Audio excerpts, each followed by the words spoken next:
Hi, everybody. I think we're good to go. We've still got quite a few people entering the webinar, but I'll just start with my intros because we've got a lot to get through. I'm Helen Fogarty. I'm from NAPCAN. Just like to begin, I guess, by acknowledging the traditional owners of the land that I'm on today, which is the Quandamooka people. I'm here at beautiful Wynnum, and the Quandamooka people lived in this coastal area around Moreton Bay in Queensland and out to Stradbroke Island. So in particular, I'd like to say, because we're talking about preventing domestic violence today, I just wanted to acknowledge the protective, strong culture of Aboriginal people that kept their women and children safe for thousands and thousands of years until colonisation. And I guess, the reason we're here today is because it's May, and May in Queensland is Domestic and Family Prevention Month. And I'm sure that most of you or anyone in Queensland will know that because there's been a lot of really great, lot of activities going on and a lot of talk about preventing domestic violence. So it's a really important time of year for us at NAPCAN because our work is about prevention. And so when we were thinking about the month, we were wanting to attend some great events, but we also wanted to do something to bring our people together. And we see our Love Bites community as being probably one of the biggest prevention workforces in Australia in this field. So we know that we train people in Love Bites and then they take the program out into the community and they're doing great, and you're doing great things with that. We don't always hear about these things, and we don't always have a lot of opportunities to talk to each other about what we're doing and keep the momentum going. So we really love to hear what everyone's doing, and we know that people like to hear what each other are doing. So well, let's have our very first Love Bites community of practice. And it's also timely because we have a lot of updates and things happening with NAPCAN. So the first thing I'll do is introduce Tristan Newitt from NAPCAN, and she's going to talk about the new Love Bites manual. And we'll have Trista talk for about 15 minutes, and then we'll have the opportunity for questions that relate to what she's talked about and any questions about how this all works for NAPCAN. And then we have three people from Queensland who are going to talk about what they're doing in their areas with Love Bites. So for those of you who are from Queensland, this was organised initially as a Queensland, I guess, prompted by Queensland Domestic Violence Prevention Month, but we have invited people from all across Australia because the information is relevant to all of you. It's not specific to Queensland.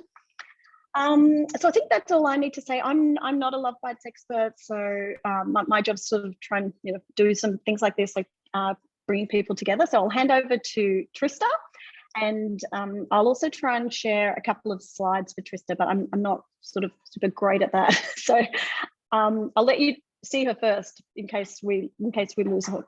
Okay, thanks Trista. Thank you, Helen. Thank you for that lovely introduction. I would actually, before we start, like to also acknowledge the traditional custodians on the lands and where I'm located.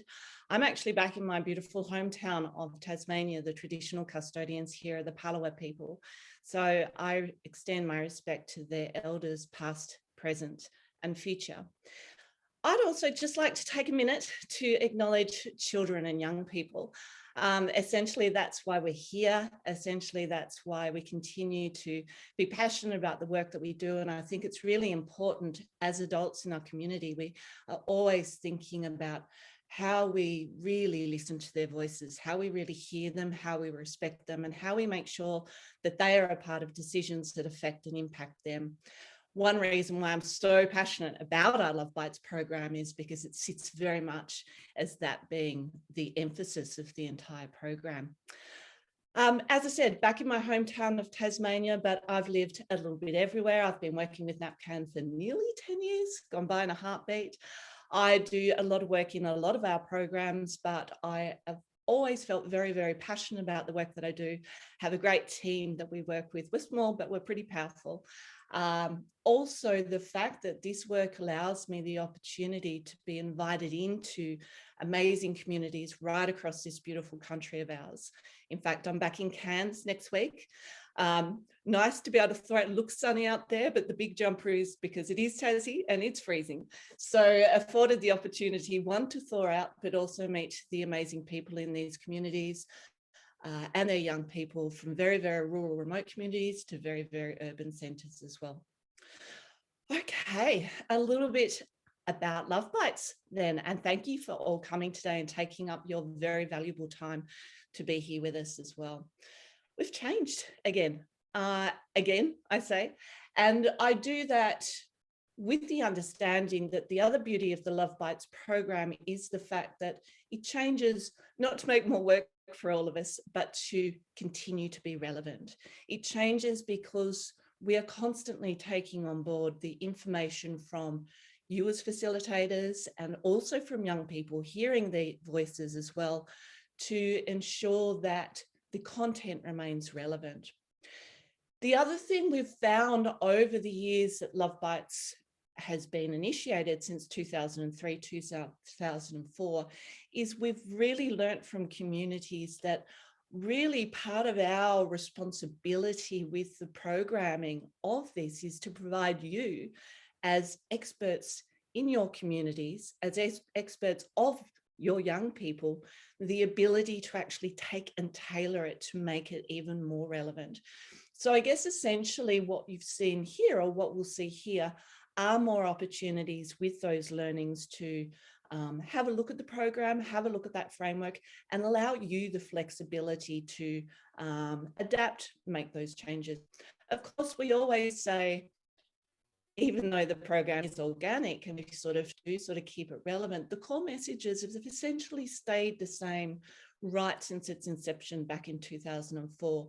So in terms of the integrity of the program, it does remain really important that those core messages lay at the foundation.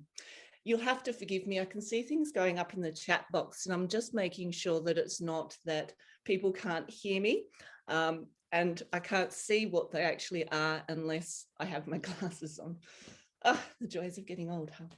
All right, let's have a bit of a chat then about some of the changes. And as you can see there, Hal's put up a slide which looks at the new look and feel. So that'll be one of the biggest ones of the new outlay, is that we've changed some of the graphics, well, the entire look and feel actually, and I think that was well overdue. If anyone's like me, you know, some of those little people we had over the last few years, it's nice to put them to bed and refresh it with these amazing graphics that I can credit to another awesome colleague of ours, Nadia, who's responsible for all of this. And so the look and feel is actually a lot more relevant and user-friendly. We've also now taken the manuals and separated them. So after we introduced the multi-session approach for the Love Bites Senior, we basically put that all into the one manual. So we had the multi-session and the single day approach all in one great big thick manual. Now, once you do the new training, we'll talk more about that soon, you'll actually get access to two separate manuals, which is exactly what Hel had on the screen there before. So the senior one, so the senior as in the one day, as well as the multi-session as well. Makes it a lot less heavy on our arms and clunky as we're using it, as we navigate through the content, and just easier to use. Some other changes that you will now see is that when we go forward to do the facilitators training for the Love Bites program, for those of you particularly who were trained over the last couple of years after the introduction of Love Bites Junior, we would basically train in that. So if you did the Love Bites Senior, you would then get access to Love Bites Junior, and we would provide an overview of what that looked like. We've now separated them. A lot of that was also at the demand of people saying, well, I might not necessarily want the older program, but acknowledging as well there is a difference in it. The nuances behind the junior program sit in a space of assisting with that social and emotional language. So it's probably more gentle in terms of its prevention approach, Whereas the senior program still, as we know, very much about prevention, but it does come with an assumption of that social and emotional language and a higher level required in terms of adolescent development to be able to take on board some of those messages. So we'll separate the training out. Of course, we'd still encourage people to do both, but they'll both be offered now separately. We've also revised some of the timings, as you can see there. So session 1 was now going for 120 minutes, with session 2 more going for 70 minutes. Now, session 3 has changed slightly as well, because what we've done here, where it's about the creative sessions and it's really about hearing the young people's voices in terms of what that might look like. We've also kickstarted it with adding in the active bystanding first, because what the changes sort of in the last couple of years, we're adding that active bystanding to the end of the sexual relationship section. And it almost sort of sat in space by looking like, well, yeah, active bystanding is just in that space. And we know that's not the case. So really, if we're talking about making change, we're talking about it across all areas of the relationship. So it sits there now. So it actually sort of has a much better flow to do that as well. We've given you a lot more tools and resources to support you in terms of your facilitating, including a program overview from Love Bites Junior to Love Bites Senior. This can be really useful as well, particularly in school settings where maybe principals or year group coordinators are wanting to see how it sort of sits in with curriculum, how it actually scaffolds and segues from program to program as well. We've also given you a PDF doc with all of the resources and a list of resources in the manual, so you can create your own resource kit. If we go right back to Love Bites from its first inception, it was very much scripted. It was do this, say this. And if you're not doing that, you're not running Love Bites. And as I mentioned before, we've learned a lot in terms of you being the experts of your young people and communities. So we provide you with that framework, but with a lot of extra resources. And we really encourage you to tailor your resource kit to suit. And you can chop and change. There's a lot of scope for you to sort of pull things out, put new things in, etc. as well. We've got mapping documents that link the program to essential actions in relation to addressing the drivers of violence. For those of you who are familiar with the research and work, for example, of Our Watch, when Change the Story and then Changing the Picture were released, what that actually did, amazing pieces of research which were commissioned, and what it actually told us in terms of NAPCAN's work in this space over decades was that Love Bites really does sit in that space, has always sat in that space in terms of addressing those drivers and how we then actually respond to them, how we actually take on a whole of community approach, how we listen to the voices of children and young people to promote that as well. Another tool isn't the best way to say it, but basically what it says there, a teacher staff code of conduct for those who haven't done Love Bites training.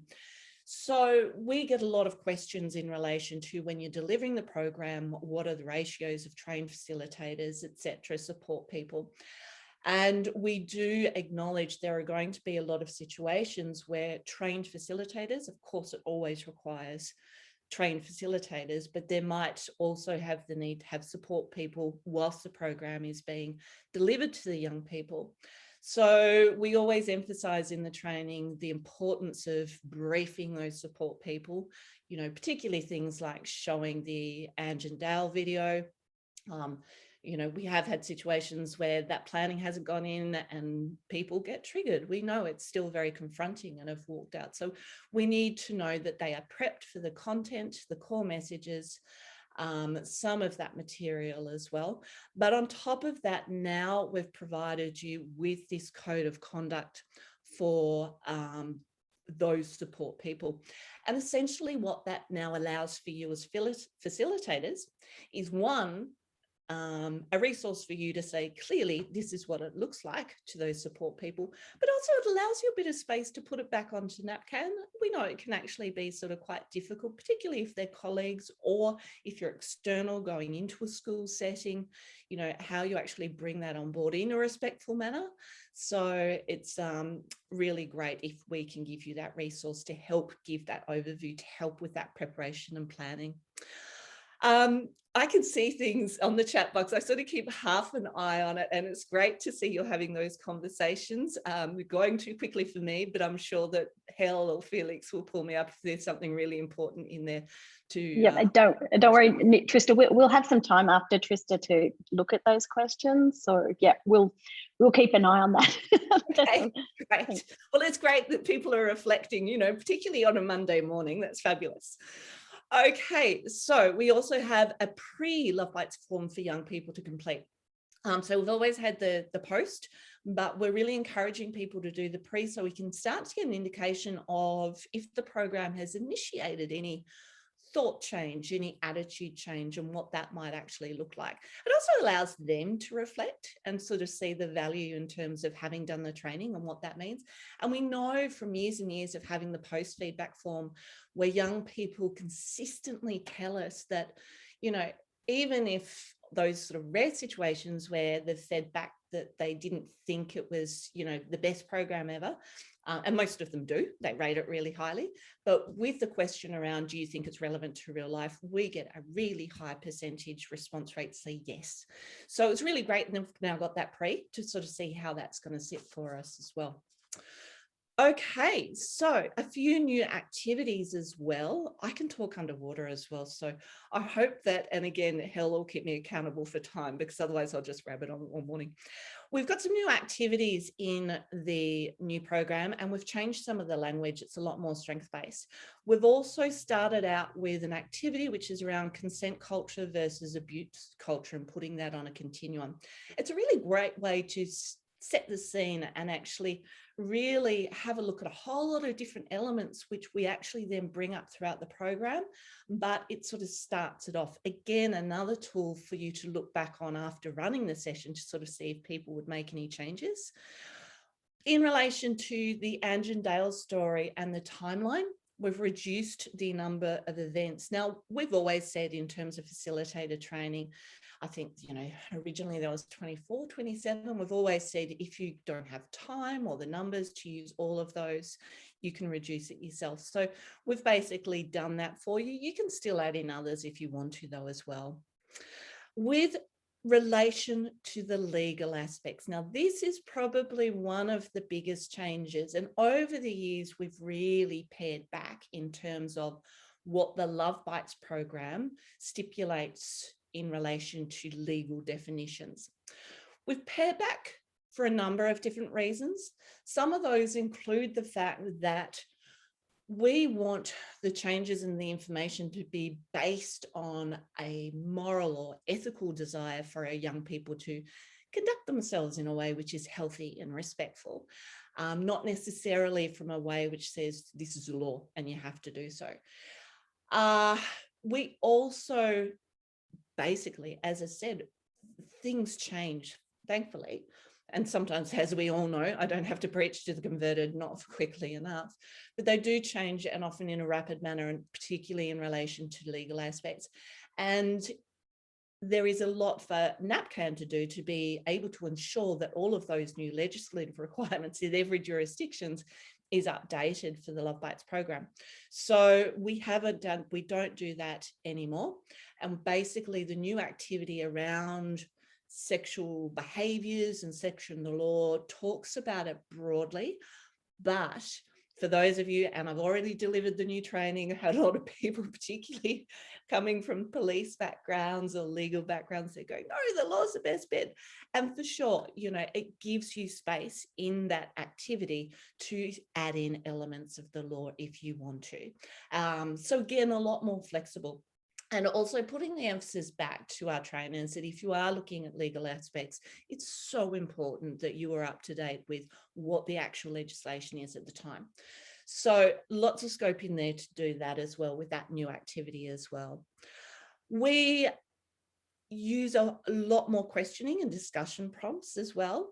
Some of these are making sure we're placing responsibility onto the person who is perpetrating the unhealthy relationships or the abuse, etc. as well. We're using a lot more inclusive language as well as explanations around coercive control, particularly in places like Queensland where there has been.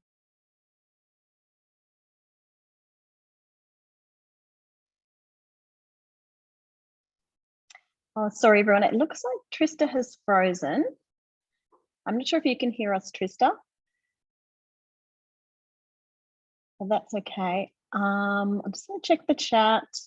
Oh, yeah, everyone, we always think it's ourselves who've done it. What I'll do is I might actually put my video on. Now, I think Trista had actually covered a lot about the changes.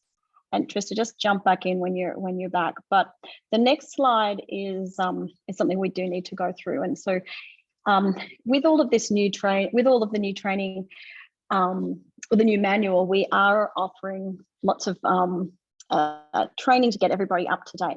And this is something that we've had a lot of questions about. And so I made this this slide. I hope it helps a bit. But basically, it's a little bit of a matrix working out how you can get up to date with the manual. So we've put it out quite clearly here. So the first one, if you completed training quite recently, so March 21 to March 22, we have some free 2-hour Zoom. So that's all you really need to kind of get up to date on the new manual.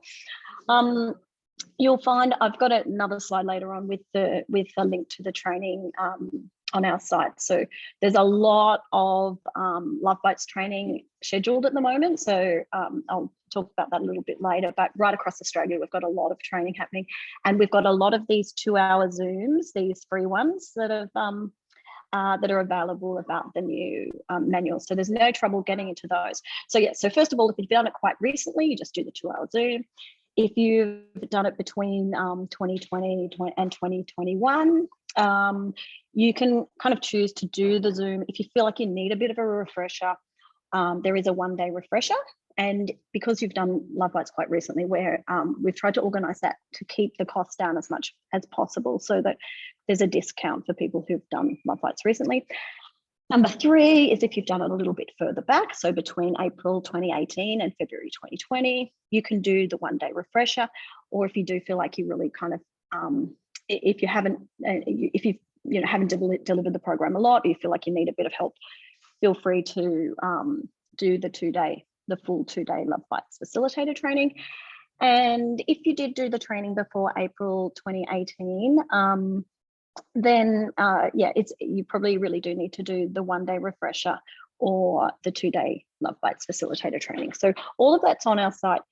The training page has a lot on it, and it's not always super easy to know exactly which one you need to do, but also feel free to contact us.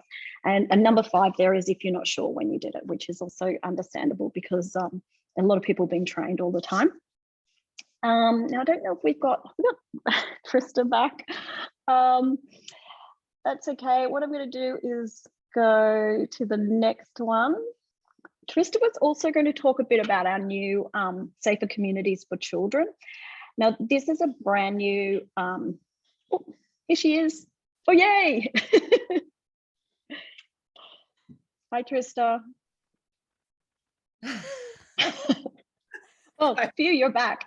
Now, I don't know how you were going with talking about the changes. I've just jumped in and talked about the training, the training that people can that's available for people about the manual. So if there was something burning that you wanted to jump back to, I'm happy to do that or move on to the Safer Communities for Children. I think basically just finishing up with some of those changes. I was talking about the role of pornography. Yep. So more opportunities to discuss that, as well as the strengthening the signs of a healthy relationship as well, and strengthening how to support a friend. So we're coming back to that more strength-based approach in terms of what it looks like as a program. But yeah, I pretty much was summing up what those changes were, joys of technology. But now I guess tying into our other respectful relationship education program, the Safer Communities for Children. Once again, the gorgeous graphics designed by Nadia, our colleague, in this relatively new program that we really want to promote. This is basically on demand, and the program is actually pitted at children and young people from ages between about 4 years old and 8 years old. We're seeing it being most effective.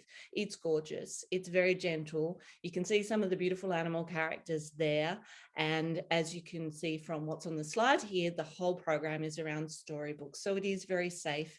It does it in the context of talking about animals.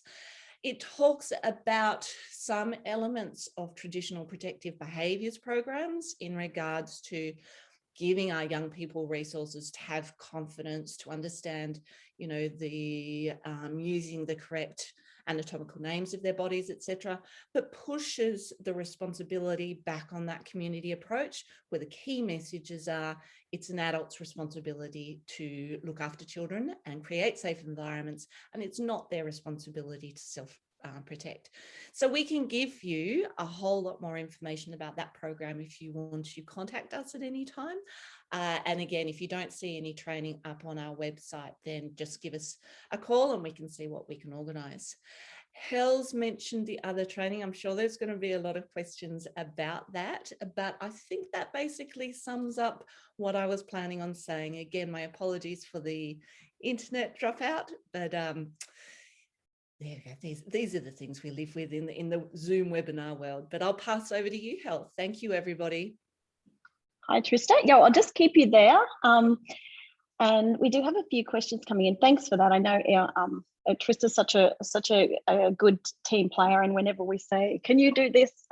she'll jump in and do these things for us. So that was really good, and yeah, we managed that dropout fine. No, I don't even think anyone noticed. So I do have a couple of questions along each questions. One is, with the new manuals, there are a number of participants who were trained at the end of last year who'd been told that they were getting the latest program. And then it says, I've seen the folders and noted on the PowerPoint they had a file name such as example multi-sessions. So I wondered if they were new manuals and resources that weren't available to recently trained facilitators last year. Is that... Yeah, I mean, we do have to acknowledge that when we actually have been working on this and rolling it out, and listen, I hate using COVID because I'm sure that's why my furniture has been delayed multiple times, but really for us in the developing and tying it all together, there were some challenges that we faced because of that timing, and it did just get to the point of going, we've got this, we've got to get it out, we need to give it to people. And yes, some of the messaging in terms of how we do that at this stage, there was probably some communication breakdowns. But basically what we acknowledge now is that for accessing those new manuals, it really will take those Zoom sessions. And I think, as you outlined, particularly if you were trained as early as late last year, it really will be a matter of just going in, having an idea of the look and feel. And listen, I'd really encourage it too. I mean, I've been doing this for 10 years. And when I first saw them, I really just needed that time to sit back. You know, you get so used to doing what we've done for a long time that an opportunity to sit back, reflect, and actually see what that looks like. So I just really do. And again, I know we're all working off the side of our desk, but really encourage the 2-hour Zoom session, even if you're trained quite recently, and then to get access to those manuals. Okay, thanks, Trista. Now, this is a really interesting question. With the local changes to school sex consent education and national funding to create new programs to be used in all schools, how is Love Bites sitting in this space? Do we have a time limit on how much longer programs like Love Bites will be able to operate before being crowded out by the new curriculum? So that is a really interesting question. So thank you, whoever put that forward. And we have, of course, multiple conversations in this space. Now, in relation to particularly the amazing work of Chanel Contos and the consent legislation and the implementation of that into the curriculum, basically, we applaud that and we support that. And what we've always said about Love Bites in terms of where it sits as a program is that it's a seed planter. So it was never designed to be a program of this is the be all end all, do this and you won't need anything else. In fact, quite the opposite. What we actually say is that this actually sits quite nicely in a space to start those conversations, and then you can actually see what else is needed or fit it in against curriculum requirements, i.e. what's being implemented now. The other thing about Love Bites, well, there's a couple of other things. One is, yes, of course, it was designed primarily from requests from schools, from school health nurses, but we're also really encouraging people to see it as a program, more importantly, conversations for young people, not just in school-based systems. And in fact, what we acknowledge is quite often the young people who need to be having these conversations the most are young people who aren't engaged in regular school framework. So Love Bites sits a little bit differently like that. The other thing that we know about the program is the fact that it is one of the only one that isn't about teaching to kids. All right, we're going to tell kids consent is, and it's going to look like X, Y, and Z. It is, and one of the biggest challenges for us as facilitators is to say, these aren't our conversations. These are the conversations for the young people to have. Our facilitation is simply that. And that is where it sits sort of quite differently. And one of the reasons why, with, Zoom, online, COVID, all that sort of stuff, we were getting heaps of requests for, come on, we want to do it online. We need it. We love this program, which is great.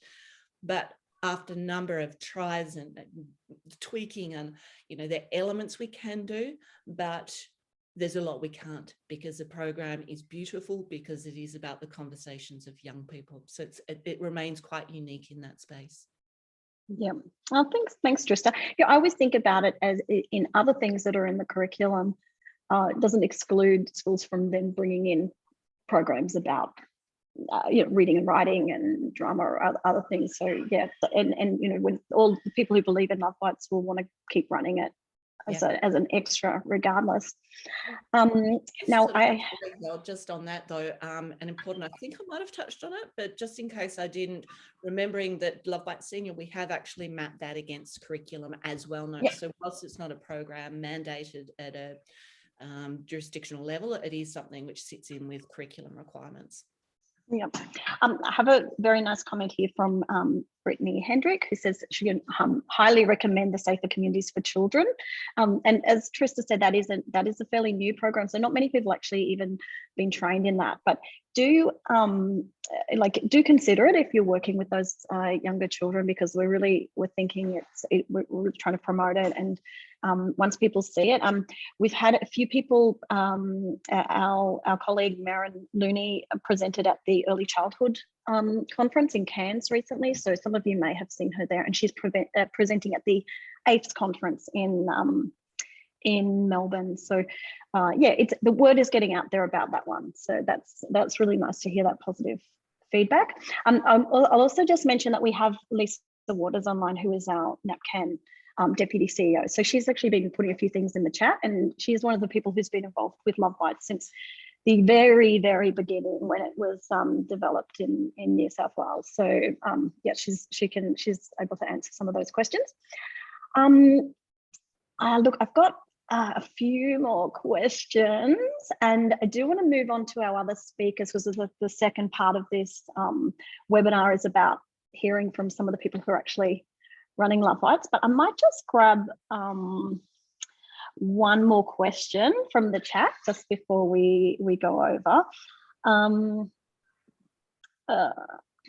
I know someone's made a comment that the school has a very full curriculum, so it can be hard to get some schools to run the full program. And that's, I guess, something that we've always will continue to struggle with, and it can be challenging. Just wondering what version of the curriculum that the senior program has been mapped against. Do you know about that, Trista? Oh, I have to be honest and say, no, I don't. But we can I don't know if Lisa does, but we do a lot of work with the amazing Brenda Dobia. So Brenda's got a background from one of the universities in Sydney.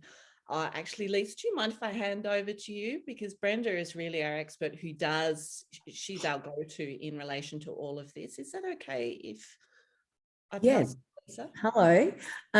So in relation to it getting mapped to the curriculum. And Brenda's role in doing that for us with the Love Bites program. Yeah, so we're still working with the with that team. I also I was reading a message because I noticed that Chris is online and she's answering some of those questions. One of the things that I think we can all be quite hopeful about is that we've been part of writing the new Labor government's respectful relationship education policy. And so they're aware of Love Bites and where that sits.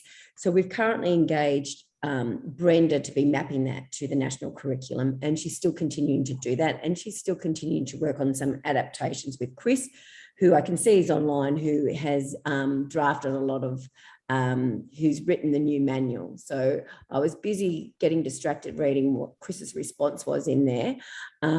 So it's with everything in Love Bites, it's a work in progress, and we keep doing what we can at the time. So we know that we need to make it easier for you to be able to get it into schools. And she's also working on a teacher training program that they can also do online. So I guess the best thing to do is just watch our Love Bites newsletter and stay up to date with that, because we will always keep that updated. Thanks, Lisa. Okay. Now there are a few more questions and comments coming through. We might respond to some of those afterwards. We'll keep a record of the chat, but might just keep moving so that we do have some time to hear about the other programs. But Trista, that was really great and really, really thorough. And also so great to have Lisa and Chris online. So Chris Stiles is our national respectful relationships manager. So she and Lisa are both in Darwin this week. And so we weren't sure if they were going to be available to be here. So it's really great just to have them in the chat. So if you do have other tricky questions, feel free to put those in the chat and let them answer. Okay, so I'll give you a break, Trista, and yeah, so you can relax, and hopefully I can get Louise Hayes to pop up. Louise is from Rockhampton, and Louise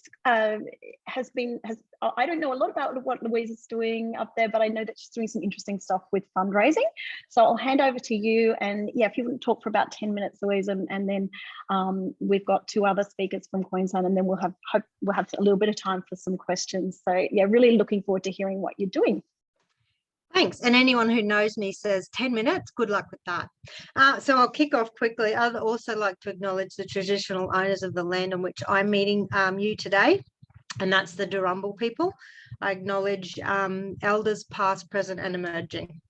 I'd also like to acknowledge two fellow facilitators who are here today, Vicky and Trish. Vicky has coming to you from Gladstone, and Trish here in Rocky with me. They are both presenters, and Vicky has been my mentor and inspiration to keep going. I'm the Love Bites coordinator in the Rockhampton, Yeppoon, Mount Morgan area. We were delivering originally when I started back in 2015 to no one. We went to 4 schools. We've grown to 9 schools in our area now, and that's just in my area, not including Vicky's, who does a little bit further south in Capricornia, with another 2 schools hopefully coming on board in the near future, as they've shown an interest in having facilitators trained. So we will be looking at about approximately 11 high schools, but like we've discussed this morning, the flexibility of the program, we're also delivering to alternative learning spaces, trying to engage those children who are disengaged and that could benefit from it. And we've had some quite success with that until the ALS programs were shut down.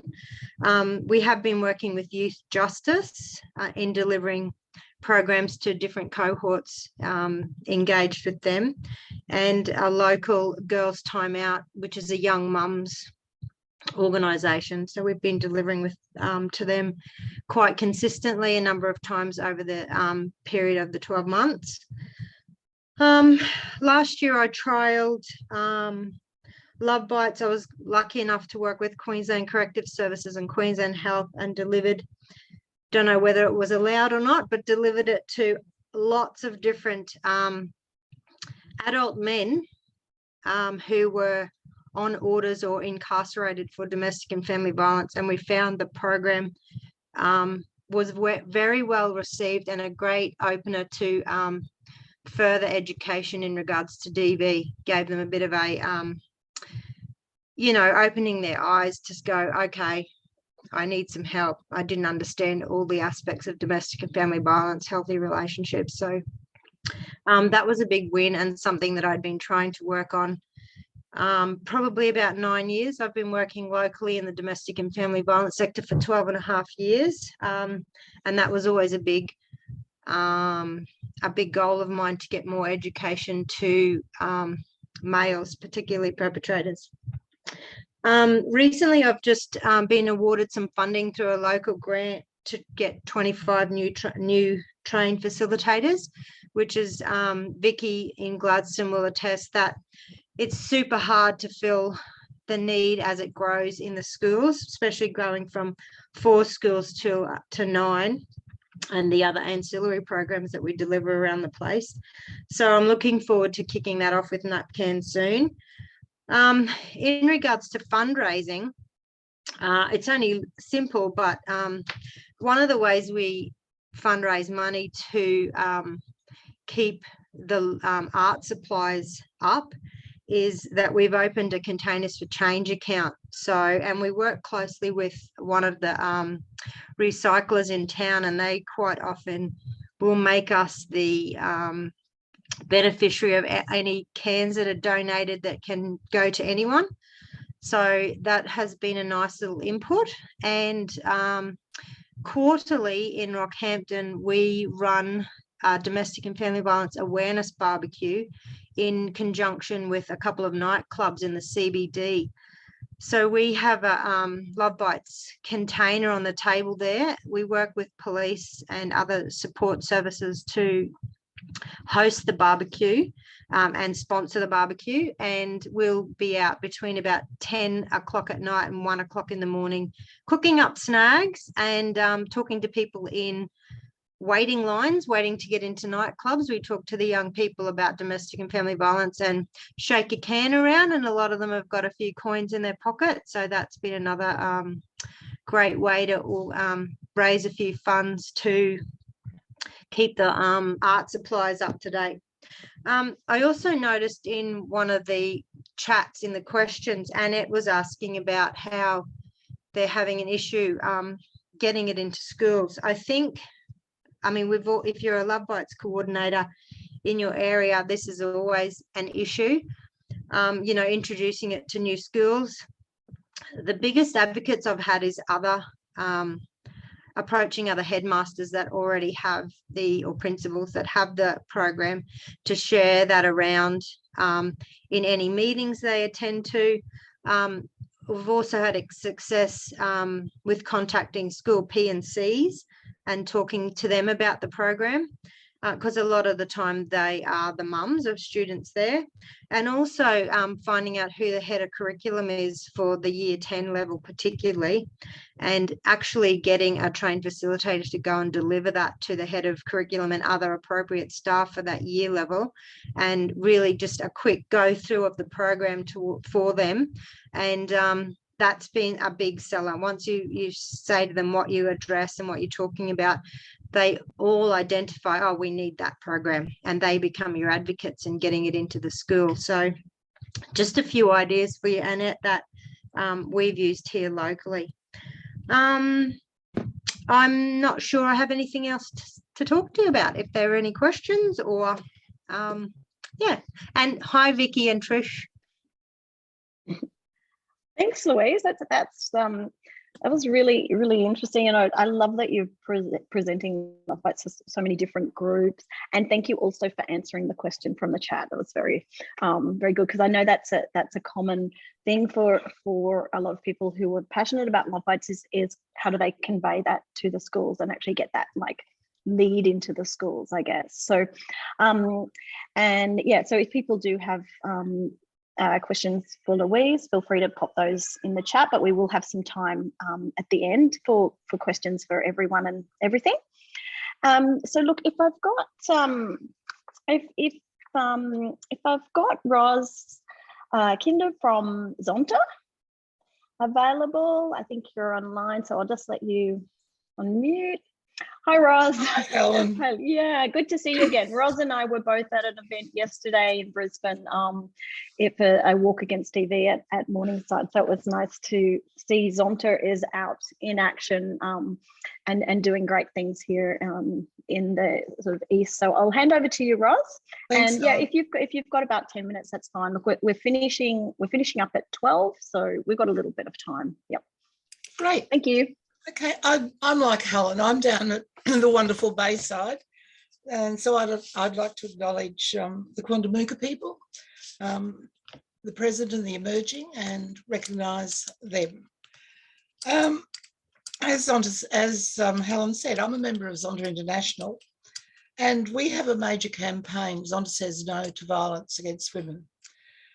That's an ongoing one, but it climaxes each year in November when we have 16 days of activism. We found out about Love Bites through some other clubs, actually, that were supporting it, particularly down the Gold Coast. They have a very active program down there, and up in Gladstone. We started off very small back in 2015 with training 14 facilitators, and we raised funds through our general account for that. We then decided it was so well received, we needed to do more. And we looked at ways we could raise funds, and we used grants and got some very big grants. We also went to the other clubs in the Brisbane area because we were concentrating basically around Brisbane. We got the clubs together and asked them for donations, and they came on board. We also applied for a big grant through Epic Assist, and we got $10,000. So with that, we were actually able to train about 60 facilitators over 3 sessions. To do that was mammoth, and we went to the Department of Education. In our club, we have a number of members who work for education, and one, Barbara, is very active and very committed to this program. We spoke to senior departmental people and got them on board, including the Assistant Director General. I've got to say, without the Department of Education, we couldn't have done what we've done. We ran that program in 3 different locations, with the schools providing the venue, and then we organised the catering, usually through the P&Cs. It just worked beautifully, and we thought, gee, that's good. We've done this. How do we move on from there? Zonta has turned 100, and they had some centennial grants. So we thought, oh, we might just apply for one. So we got $5,000 US, and we thought, great, it was purely for Love Bites. And that allowed us then to go on and do another program. Again, Department of Education were absolutely fantastic. Particularly Barbara, who takes the lead for this within the department. And I'm very grateful to what she does. We had a big launch for that, and we also had senior departmental people come so they could understand what it was all about a little bit better face to face. NAPCAN came. We had one of the trainers from Toowoomba came down and spoke about the program. We had the Minister for Domestic and Family Violence come, and she launched it for us as a big event. It was just a wonderful day. We showed some of the creative work from the students, which included some hip hop, which everyone thought was wonderful. Very successful breakfast, and then it went on to the training sessions. We tend to run the programs in the Brisbane area at the end of each year during round about the 16 days of activism, because obviously then we don't have to have replacement staff go into the school, so it keeps the cost down. As I said, we've now, I think, run it every year since 2015. We haven't organised anything for this year, but I'm sure we'll be contacting NAPCAN to do something again. It's very well received. There's a lot of support for it across the clubs. And now I think we've got most of the schools in Southeast Queensland with someone trained. The school-based nurses are just fantastic. They run it and they promote it in the school as well. So again, without the support of those sort of people, we just couldn't do what we're doing. But we're very proud of it, and it's become a flagship for us, our commitment to Love Bites and raising funds. I run a breakfast each year, and the funds raised from that go to our Love Bites training. So we see it as an ongoing program. I'm fascinated by the changes that were talked about this morning, and I'm sure some of our facilitators will be coming in onto that online training. I don't think I can add anything else except, our funding has predominantly been just small fundraising by the club, other clubs contributing to it, and then trying to get grants. We've had grants, as I said, from Zonda International, from an organisation called Epic Assist, and also from our local councillor. She is very supportive and will give us $1,000 or so each year towards it. That's probably all I've got. I think the big thing is also garnering the support of the department. They have just been wonderful to deal with. Thanks, Helen. Thanks a lot, Ros. Yeah, I'll reiterate that. I think Zonta's done a really great job of getting the support of those local members and being able to sort of do that advocacy work. And I know, there's some things in the chat. A lot of people are talking about how they really are doing this Love Bites work as volunteers. So when you have that kind of community support, then you're spreading the work a little bit, where some people are actually running Love Bites and some people are helping to advocate it. And a lot of places where it's successful, it's because you've got those sort of groups who are working together, and it can be it can be a lot of work otherwise. So it's really great to have you guys doing this. Yeah. Yep. As I said, we couldn't do it without the support of the department down here because it's just so spread out. Yeah. So yeah. And so much of this is about relationships, I guess. So everyone finds that, and it's about finding those right people who will listen and be supportive. So thanks for that. All right, well, I'll let you go, Ros. So we might have, so if any questions pop up, we might be able to get you back on at the end. So we'll just see how we go. Now we have Chris from the Gold Coast who's going to speak a bit about the work they're doing down there, but Chris had another meeting, so he's not available for a little bit. I did have a couple of things I was going to mention at the end. So if you'll just indulge me, I'll jump into those now. And if Chris comes along, we can do that. But otherwise, we can look at some of those questions that are coming through in the chat. So I'll just share my screen again.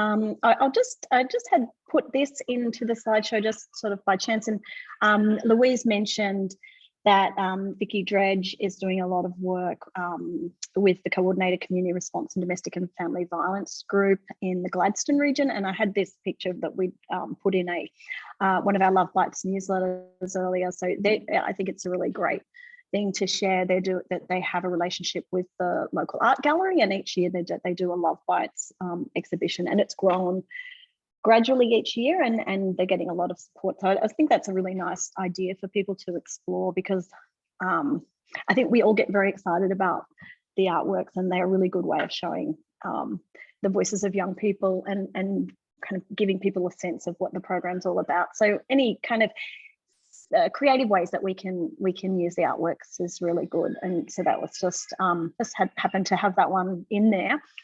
The thing that I did need to talk about, of course, is NAPCAN's training site. So I put the URL there, and I think Ali will probably pop that in the chat. A lot of you will have already accessed NAPCAN training, so you'll know about that. But so there's a lot of, as I mentioned earlier, a lot of Love Bites training scheduled at the moment. So have a look. If you need help working out which one's appropriate for you, then feel free to give us a call.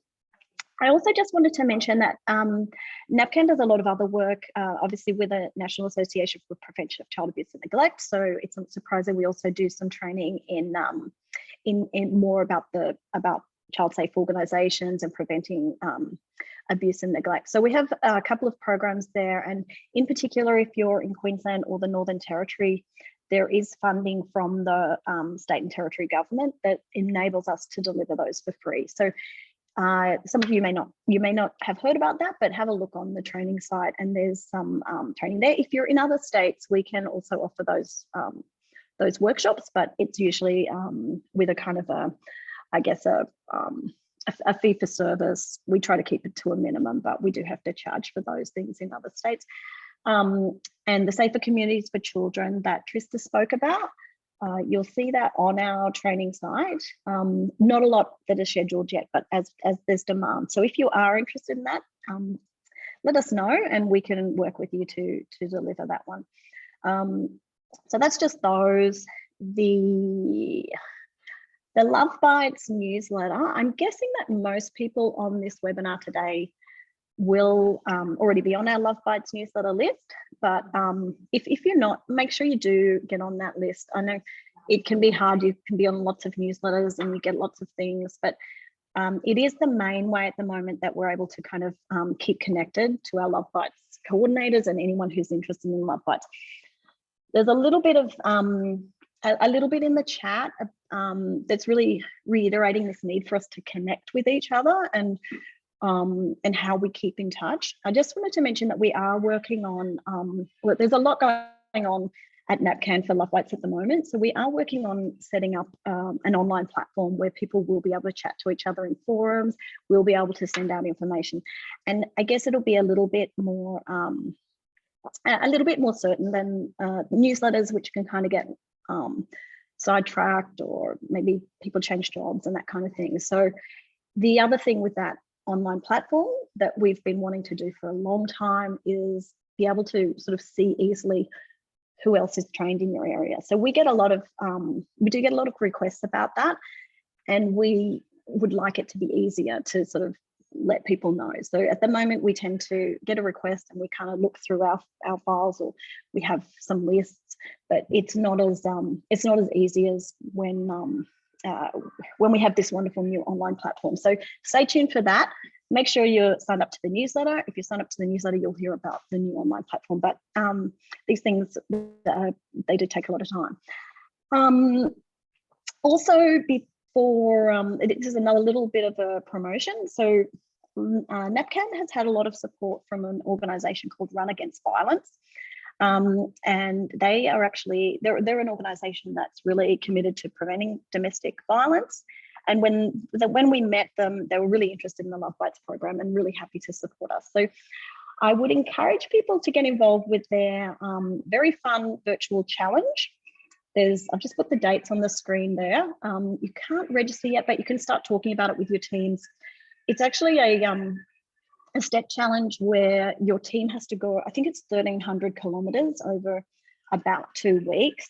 It's the equivalent of 1.7 million steps, which is significant because that's the estimated number of people who experience violence before the age of 15. So NAPCAN does this challenge. We like a little bit of healthy competition. So if other areas are interested in doing this challenge, you can do it by yourself if you're really, really keen, but you can also have up to 20 people in your team. So just, we'll pop that in the chat as well, but it'd be really lovely to have lots of our Love Bites people involved with Run Against Violence. They've also funded some grants for NAPCAN. So if you're on the newsletter, you'll hear about the next round of grants. Oh, great! I've heard a little ding. Is that Chris coming on? Yeah. Oh, good. Okay. I'll just a little bit of NAPCAN. I'll just finish this little tiny bit of NAPCAN stuff. So we also get involved, or we run National Child Protection Week in Queensland. We have Queensland Child Protection Week, of course, and most of you will know about that. So anyone who's interested in getting involved with that week, either in Queensland or nationally, certainly have a look at our website. In particular, we have this lovely art activity where we ask children and young people to talk about what feels safe for them in the community. Hi, Chris. Thank you for coming along. Okay, I'll move on with this.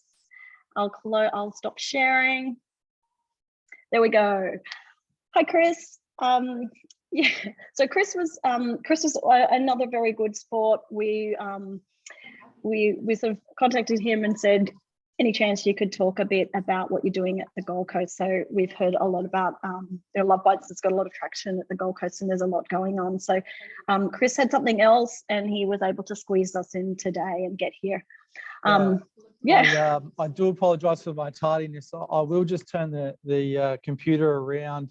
I'm actually in a meeting now with other facilitators of the program. We are actually just sort of sitting here going through the actual program itself. So I will just turn around just so you can see that there are plenty of facilitators here trying to put together sort of a plan of action, because we're actually going back into a school on the Gold Coast on Thursday to run the Love Bites program after sort of several years of not being able to due to COVID and other bits and pieces. So look, I do apologise for being late.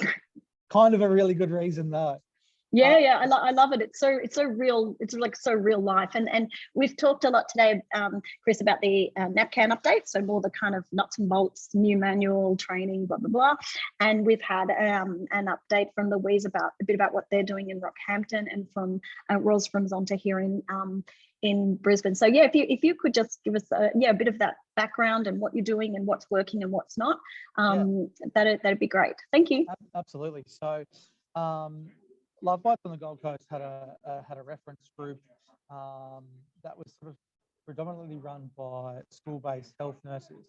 Now, just around that sort of COVID period, there was a change to that, with the school nurses running their own sort of healthy relationship program.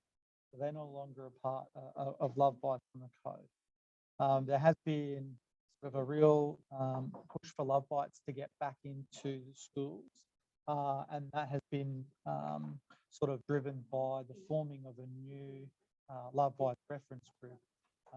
Now, on the Love Bites reference group, we've got people from different sorts of community agencies. So myself, I'm from Mission Australia. We've got people from the Gold Coast Youth Service. We've got people from Youth Justice, Multicultural Families. We've got people from Headspace. We've got people from QPS, and then we've got people from Wesley Mission Queensland and Gen Z Employment. So we've got a really good core group of the reference group from multiple organisations, from multiple fields, around continually to push this program moving forward. We've recently had training on the Gold Coast as well, on the 12th or 13th of May, to be trained in the new program, and we've had about 27 new facilitators be trained in that program. So the future is looking really good moving forward. As I mentioned as well, we will be running our first session back in schools on the 2nd of June, Thursday. We've already got another date for the same school for July 15th, and I've already been contacted by a few other local state schools around getting back into there. So it's really sort of moving in the right direction. I know also I was sort of asked around, some challenges and things like that. The biggest challenge that we have is we're trained in the senior program from 10s to year 12s. That nursing program that I spoke about, run by the school health nurses, that targets year 10. So that's something that we've sort of run into at the moment, and we've sort of spoken about that as a reference group, and there's been conversations between the reference group and NAPCAN around running the senior program with year 9s, which we've had sort of good feedback around running that program with year 9s. So that's something that we're still sort of touching base with NAPCAN and making sure that we're crossing our T's and dotting our I's moving forward with that, as well as sort of keeping the schools in the loop. I guess the main reason for myself, wanting to sort of drive this program, when I started working in community services, probably 8-10 years ago now, Love Bites was the first program that I was trained to run and be a trained facilitator in. So it's got that sort of, it's one of those things that I always will remember running because it was one of the first things that I've run. So that's why I sort of put my hand up to be the main lead for the reference group and be that coordinator, linking with the schools and those sorts of things moving forward. So I don't really know what else to say. If anyone's got any questions, I'm more than happy to answer them. Thanks so much, Chris. And thank you for listing, talking about all the different organisations that are involved, because I think that's so interesting. And sometimes we see a lot of, obviously a lot of the same organisations around Australia, but there's often new ones and different ones, and it can be really useful for people to kind of think about, oh, maybe that's an organisation that might like to be part of what we're doing. Yeah, absolutely. Yeah, so that's great, and we look forward to hearing sort of how you go about getting it back in the schools, and we'll probably badger you for artwork and things like that. So that's really good. Look, I'll let you go for a moment. I'll just have go back to the chat, and I might just see if in particular if Lisa or Chris or Trista have any things that are popping up in the chat that they want to. Hi, Hel. Before you let Chris go, it's Lisa here. Yep. I just see that Shenna's online, who's part of our lovely research and development team under Dr. Brenda Dobia. And she had a question for you, Chris. That was such a great representation of the Love Bites reference group. But are there going to be opportunities for young people to be part of the reference group, like to directly feed into the future activities? Yeah, so that's something that we've spoken about as a reference group. I think, it's difficult to sort of get, a time where we could potentially have young people come in. I think that's definitely something that we will look at moving forward. I think too, with the groups that we've got in that reference group, so Youth Justice run the Love Bites program with the young people at Youth Justice, and they do it with the multi-session approach. So I think we're going to potentially have a lot of feedback from that particular group. I know that when we were speaking as that sort of initial sort of conversations were happening about running the program, not only in schools, but also with agencies and their young people. So depending on what the need is, and that's why we brought in Gen Z, who's that, transition to work, is that potential program that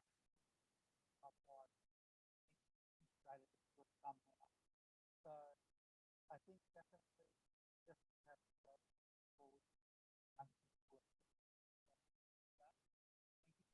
Sorry, Chris, I think you've just gone really quiet for a lot of people. I can just hear you, but it's just something must have changed with your headphones. I'll try. Is that better? No. So one of the things, until you sort that out, Chris, I thought that was my end, but one of the things which is sort of hot off the press is that Shenna's working with NAPCAN to look at starting up a young Love Bites reference group for young people. So we really know that we value the voices of young people and want to be able to do that in a really meaningful way. And Shenna's going to be part of that expert research team.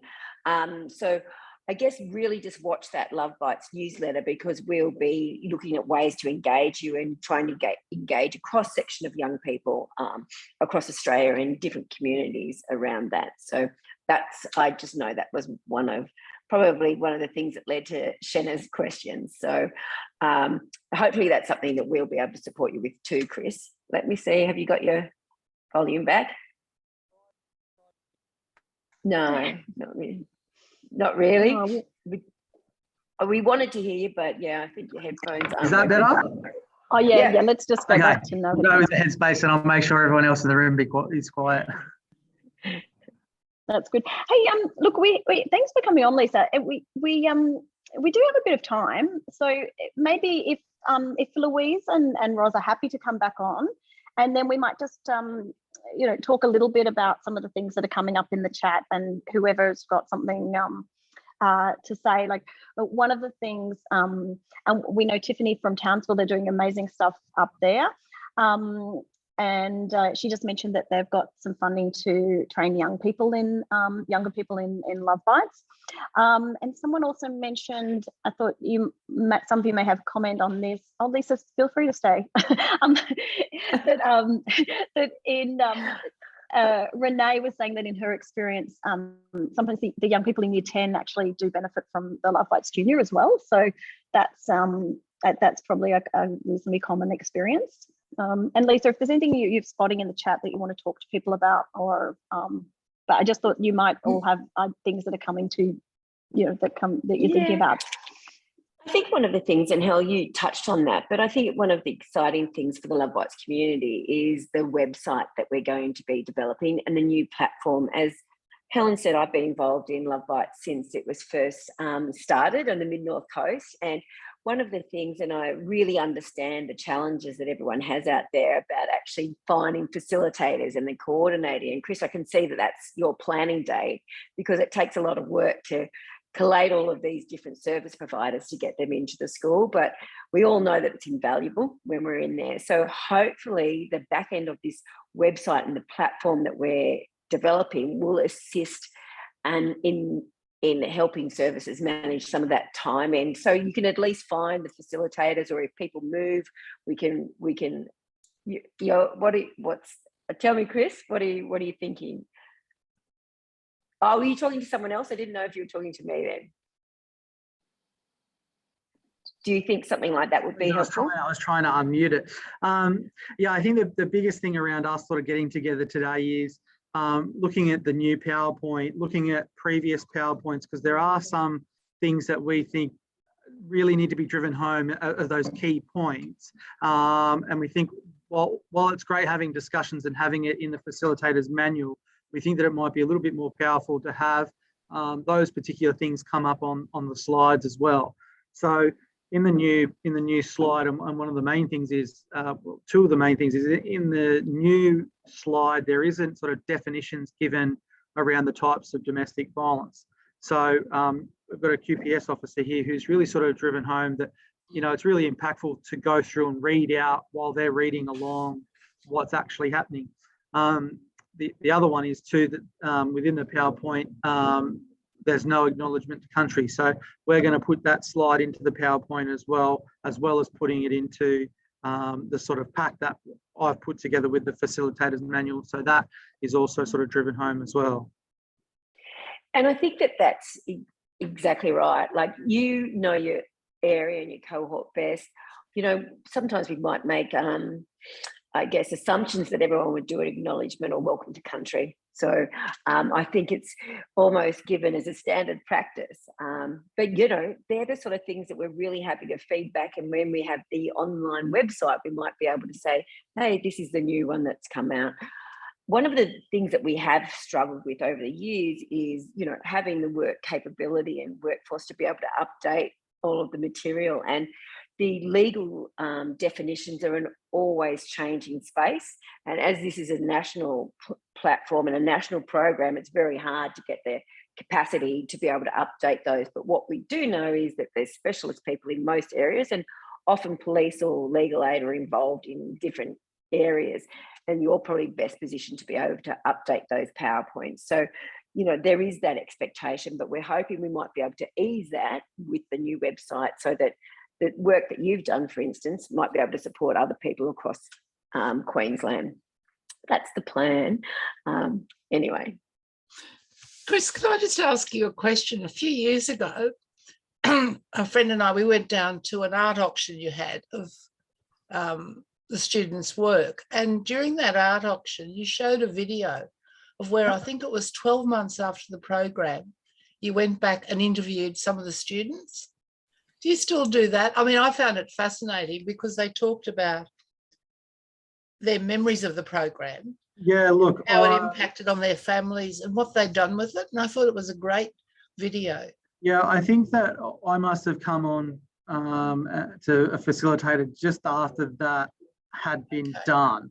I remember that, conversations around that particular event where there was art auctioned off, and there was, quite higher ups from QPS that were there in attendance. And I know that our main facilitator who trains the facilitators was there as well. And I know that it was a very big thing. And I know that there was some on that PowerPoint. I don't know if the interviews were a standard practice or whether those interviews were conducted just for that specific event, because I do know that there was conversations with the main sort of lead at that time. Her name forgets me. I think it was Anna.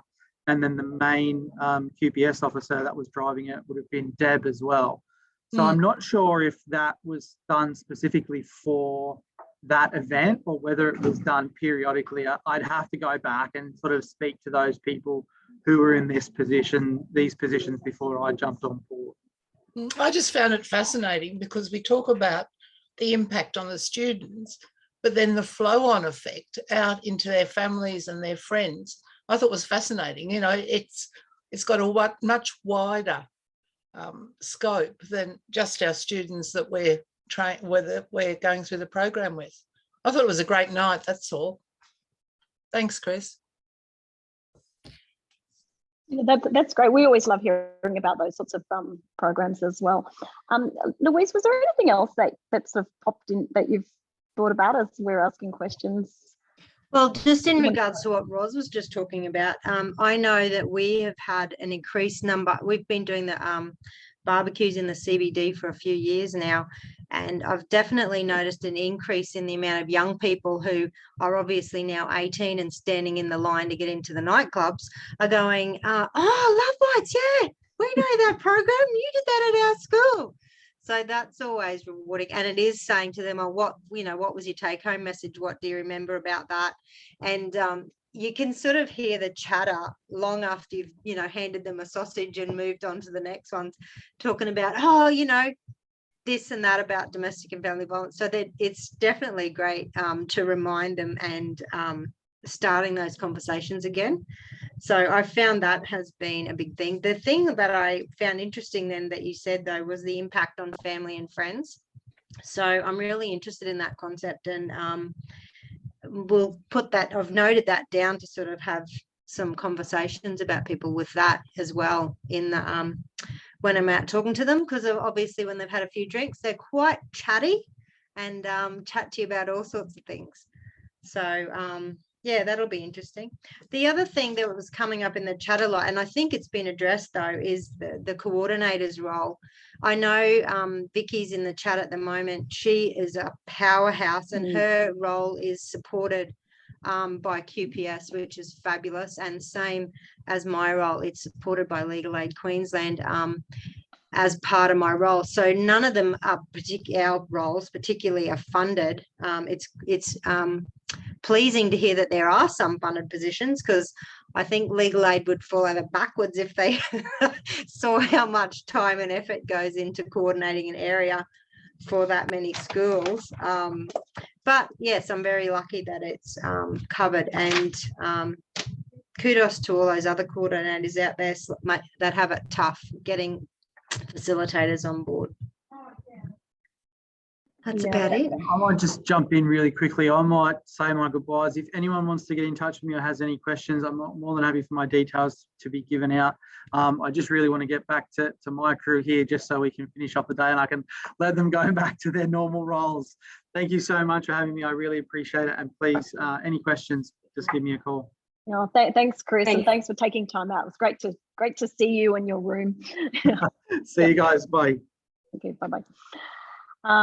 That's good. Okay, I can see like people are obviously having to drop off and they have meetings at 12 o'clock. We are scheduled to finish at 12, so we have got a few more minutes. So if people are happy to stay, please do stay till the end. And if you need to go, don't feel bad. We will keep a we'll keep a record of the chat, and we'll answer any questions and make sure everyone gets the links to the things we've talked about. So yeah, people on screen, if there's other things that you'd like to sort of mention, or Trista, if there's anything that's kind of you feel that we've missed.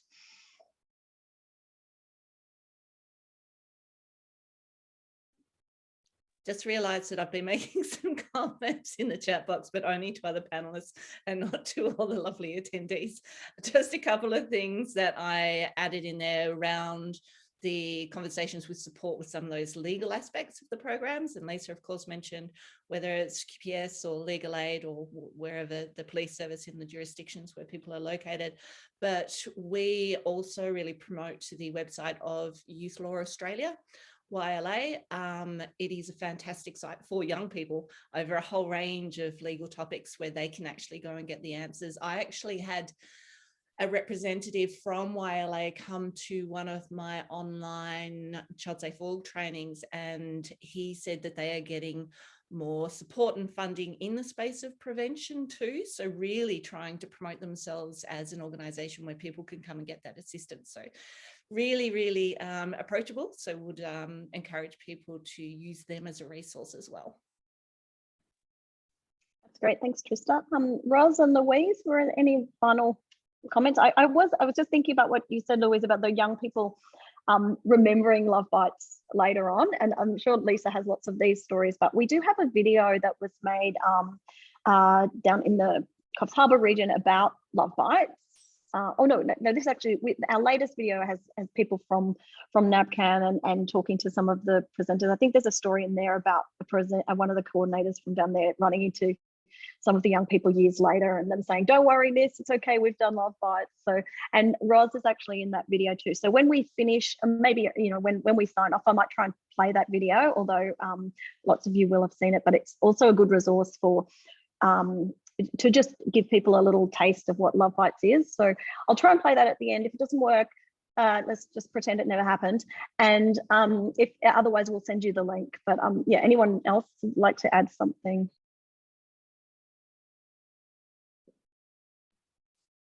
I guess the biggest thing with like most coordinators or areas is that the movement of facilitators and getting those facilitators. I liked Roz's idea in regards that because we work closely with Zonta here in Rockhampton. So I'm going to contact Zonta and have a chat to them about what you're doing, Roz.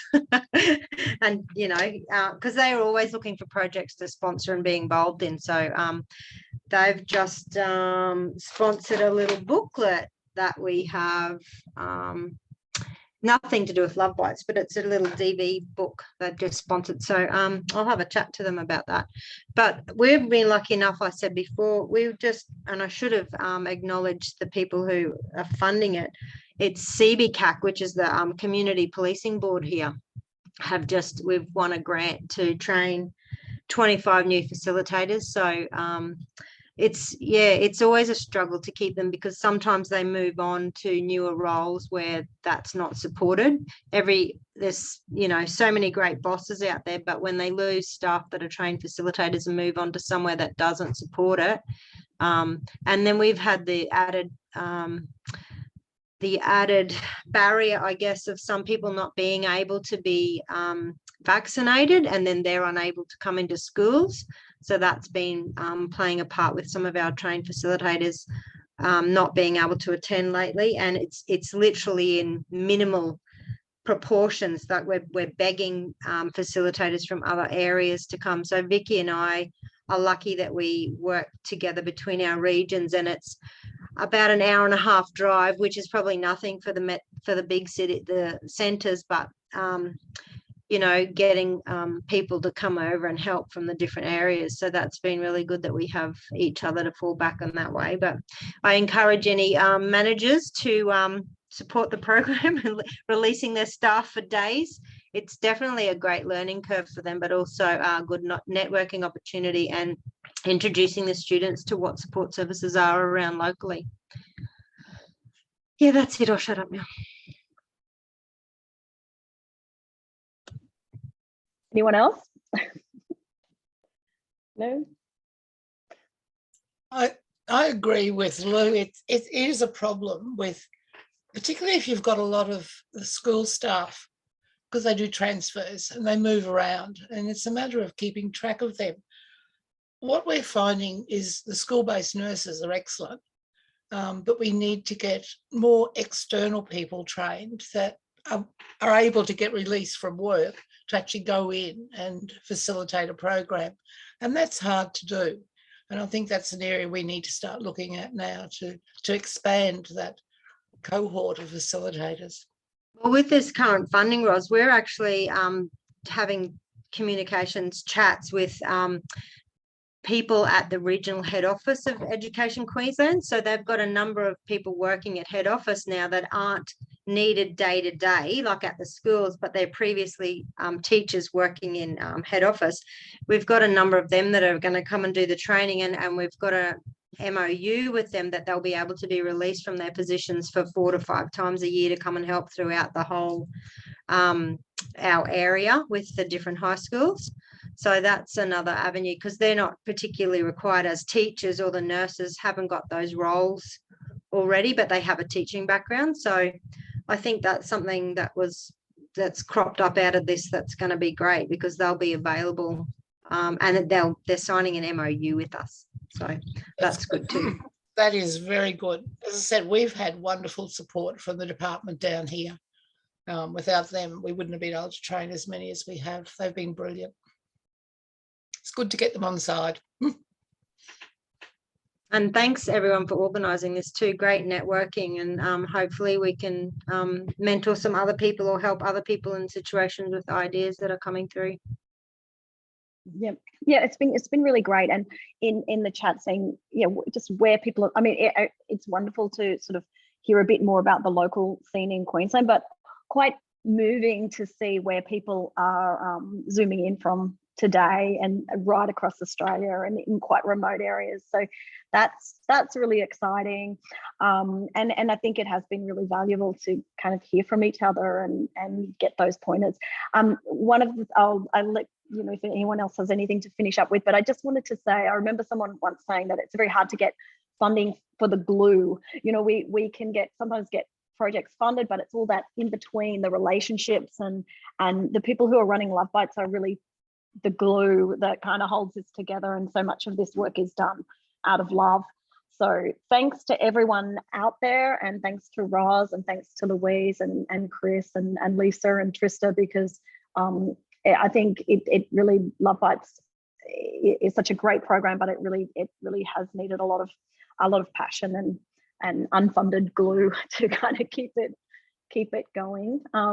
Lisa, did you want to just say a little closing remark? Well, I think one of the things that when I'm always trying to advocate for funding for Love Bites, I say we have got the biggest prevention workforce across Australia. And I put that in the chat bubble because you really are part of the biggest prevention workforce that we have nationally. And I just want to say thank you, because as Helen said, it's for the love of it, and you are the glue. And I think we're doing good stuff, and we just want to make it easier to enable you to be able to do that. So that's our focus. And if there's ideas that you've come up with that we haven't, then let us know, because we'll keep trying to make it an easier platform for you and still try to have these really important conversations with young people. So thanks. I wasn't expecting to be online today, so that was a bit of a surprise, but thank you for all the hard work that you do, and thanks to great panelists. It's always good to hear from you, Lou and Roz. Thanks. And thanks, Hel. Everyone. Thank you. Thanks, Trista. I love your background. I know. I will try and play that little video that I mentioned, and but otherwise we'll say farewell. And as I said, we will check the chat so that if there are other questions that we've missed, it's a lot to kind of keep track of, but we really appreciate it. So thanks, everybody.